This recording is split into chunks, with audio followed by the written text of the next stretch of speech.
जनवरी 2020 में श्रद्धा वालकर के माता की मृत्यु हो गई। उसके बाद श्रद्धा अपने घर आई, अपने पिता और अपने भाई से इसी फ्लैट में मिली थी। इसी फ्लैट में सारी विधि हुई, सारे रिचुअल्स फॉलो किए गए। उसके बाद श्रद्धा ने अपने पिता से ये भी बताया था कि आफताब उसे मारता पीटता है। वो आफताब के साथ तब नायगांव वसई में ही रहा करती थी। पर उसके बाद जब उसके पिता ने कहा कि वो आफताब को छोड़ दे क्योंकि वो इस तरीके का बर्ताव उससे कर रहा है, उसे मार रहा है, उसे पीट रहा है, उसके बाद भी श्रद्धा से आफताब ने माफ़ी मांगी और श्रद्धा आफताब के पास वापस चली गई। इसी वजह से श्रद्धा के पिता विकास ने उससे बातचीत बंद कर दी।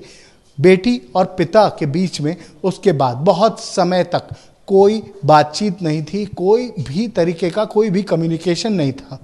लक्ष्मण नडार, जो कि श्रद्धा का दोस्त था, उसने अगस्त 2022 में विकास वालकर से कम्युनिकेट किया और उनसे बात करते हुए ये बताया कि श्रद्धा से पिछले 2 से ढाई महीने से कोई कांटेक्ट नहीं हो रहा है और उसका फ़ोन भी बंद आ रहा है। बहुत सारे दोस्त उसे कांटेक्ट करने की कोशिश कर रहे हैं पर किसी से भी कोई कांटेक्ट हो नहीं पा रहा है।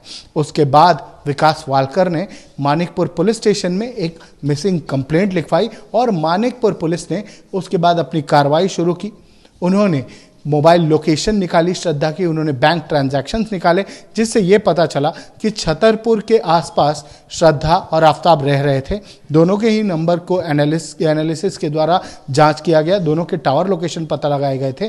पर यही पता चल रहा था कि मई 2022 तक श्रद्धा का फ़ोन एक्टिव था और वो छतरपुर के आसपास ही था।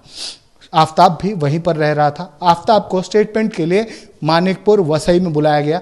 पुलिस ने उसका स्टेटमेंट रिकॉर्ड किया और पुलिस ने यह भी बताया कि आफताब काफ़ी कॉन्फिडेंट दिख रहा था, काफ़ी बोल्ड दिख रहा था, पर वो अपना स्टेटमेंट बार बार बदल रहा था। उसने ये बताया कि श्रद्धा और उसके बीच में मई में झगड़ा हुआ, जिसके बाद श्रद्धा अपना सामान लेकर घर छोड़कर चली गई।